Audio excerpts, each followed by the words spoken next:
లేదు లేదు, రాజుగారి ప్యాలెస్ మ్యూజియం అయితేనే బెటర్. షాపింగ్ మాల్ అంత బెస్ట్ ఆప్షన్ అయితే కాదు. మామయ్య, ఇంకా నువ్వు జమానాలో ఉండే ఆలోచిస్తున్నావు. అదంతా ఓల్డ్. ఇప్పుడంతా షాపింగ్ మాల్స్, ఫ్రెంచ్ కేఫ్ ఇదే ఫేమస్. ఓ, మనమంతా అక్కడికే వెళ్దాం ప్లీజ్. ఏంట్రా మామ కోడళ్ళిద్దరు ఏదో షాపింగ్ మాల్ అని డిస్కస్ చేస్తున్నారు? ఏంటి విషయం? అమ్మమ్మ, నువ్వు వెళ్ళి త్వరగా రెడీ అవ్వు. ఈ రోజు మనమంతా కలిసి బయటికెళ్తున్నాం. హ్యాపీగా బయట తిరిగి మంచి హోటల్లో భోజనం చేసి వద్దాం. త్వరగా రెడీ అవ్వు. ఆ? అమ్మా, నువ్వు కూడా వెళ్ళు. తాతయ్య, పిన్ని కూడా చెప్తాను. ఈ రోజు మనం పార్టీ చేసుకుందాం. ఆ? ఏంటి పార్టీనా? ఇప్పుడు అవన్నీ ఎందుకే? ఎందుకేటమ్మా, స్కూల్ కాంపిటీషన్ లో మనం గెలిచాం కదా, ప్రైజ్ మనీ కూడా ఇచ్చారు. ఆ డబ్బులతో పార్టీ చేసుకోకుండా ఇంకేం చేస్తాం? వెళ్ళు, త్వరగా రెడీ అవ్వు. వాళ్ళు ఇచ్చిన డబ్బు కూడా తీసుకొనిరా. గతిలేని వాళ్ళలా ఆ డబ్బునే ఖర్చు చేయాలా? తినడానికి కూడా సంపాదించుకోలేము. ఈ యాక్టింగ్లు అవి ఆపి ఇంట్లో ఏం చేసి పెట్టారో అదే తినండి.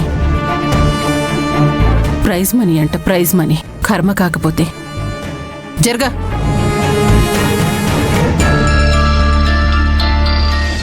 అమ్మ ఎప్పుడు ఇంతే. నువ్వు వెళ్ళమ్మమ్మా, త్వరగా రెడీ అయ్యిరా. ఈ రోజు నా ఫేవరెట్ పాస్తా కొనిస్తాను, అది కూడా నా డబ్బుతోనే. అయ్యో, ఇప్పుడు అవన్నీ ఎందుకమ్మా? స్కూల్ వాళ్ళు నీకు ప్రైజ్ మనీ ఇచ్చింది ఇలా పార్టీలు చేసుకోవడానికి కాదు. ఆ డబ్బును జాగ్రత్తగా దాచిపెట్టుకుని అవసరం వచ్చినప్పుడు ఖర్చు పెట్టుకోమని. అదే అమ్మమ్మ నేను చెప్పేది కూడా. మనకిప్పుడు డబ్బులు కావాలి, ఉపయోగించుకుందాం. అమ్మా, వాళ్ళు ఇచ్చిన ప్రైజ్ మనీ అంతా ఇచ్చేమని చెప్పట్లేదు. ఏదో గెలిచిన ఆనందంలో పార్టీ చేద్దామని. ఇంకేం అడగకుండా డబ్బులు ఇచ్చేయమ్మా. నువ్వేంట్రా చిన్నపిల్లోళ్లాగా? ఇలా అనవసరమైన వాటికి డబ్బులు ఖర్చు చేయటము అంత మంచి పనేం కాదు. ఇప్పుడేంటి, మీరు మీకు ఇష్టమైన ఫేవరెట్ ఫుడ్ తినాలి, అంతే కదా? నేను రెడీ చేసి పెడతాను, మీరు తినండి. అయ్యయ్యో, మీరు చేస్తారా? వద్దమ్మమ్మా. లాస్ట్ టైం గోబీ చేయమంటే పకోడీ చేసి దాన్నే గోబీ అనుకుని తినమని చెప్పావు. ఈసారి కూడా అలాగే చేసేలా ఉన్నావు. ప్లీజ్ అమ్మమ్మా, మనం బయటికెళ్ళి తిందాం.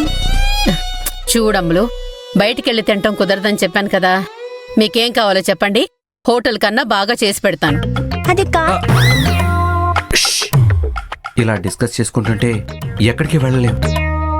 అమ్మ చేయలేని డిష్ ఏదైనా చెప్తాం, అప్పుడు అమ్మే వెళ్ళమంటుంది. ఓకేనా? ఎస్. అయితే ఏ డిష్ చెప్పాలి? పిజ్జా. పిజ్జా.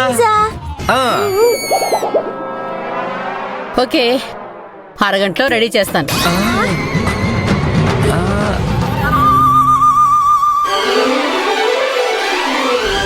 నిఖిలా, ఫోన్ తే.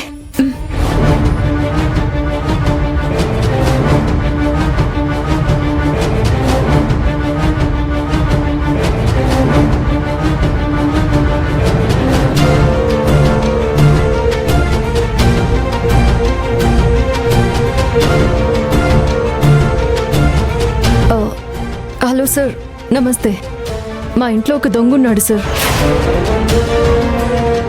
ఎవరు కొట్టారో తెలియదు కానీ ఒళ్ళంతా గాయాలున్నాయి. ప్రస్తుతం స్పృహ కోల్పోయాడు. అతన్ని ఒక గదిలో బంధించాము. త్వరగా ఇక్కడికి రండి సార్. లక్ష్మి ఎవరితో ఫోన్లో మాట్లాడుతోంది?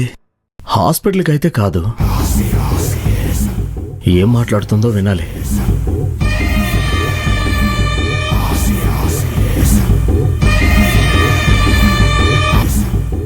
అవును సార్, అతను నిజంగానే దొంగ.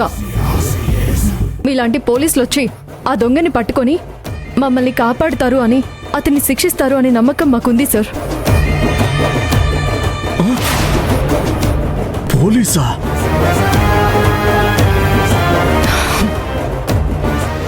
దయచేసి త్వరగా రండి సార్. అయ్యో, పోలీసులా? ఇక్కడి నుంచి ఎలా ఎస్కేప్ అవ్వాలి?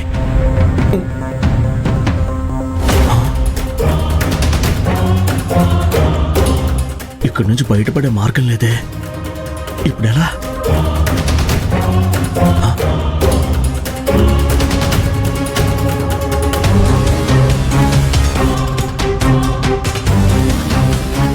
ఏంటి నిజంగానే పోలీసులకు ఫోన్ చేసావా?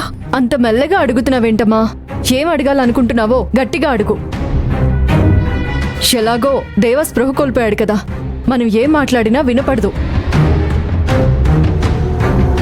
ఇదే కరెక్ట్ టైం పోలీసులకు పట్టించడం మంచిది. పైగా లేడీస్ ఉన్న చోట ఇలాంటి డేంజరస్ వ్యక్తులు ఉండడం సేఫ్ కాదు. పోలీసులకు ఫోన్ చేశాను, ఇంకొంచెం సేపట్లో వచ్చేస్తారు.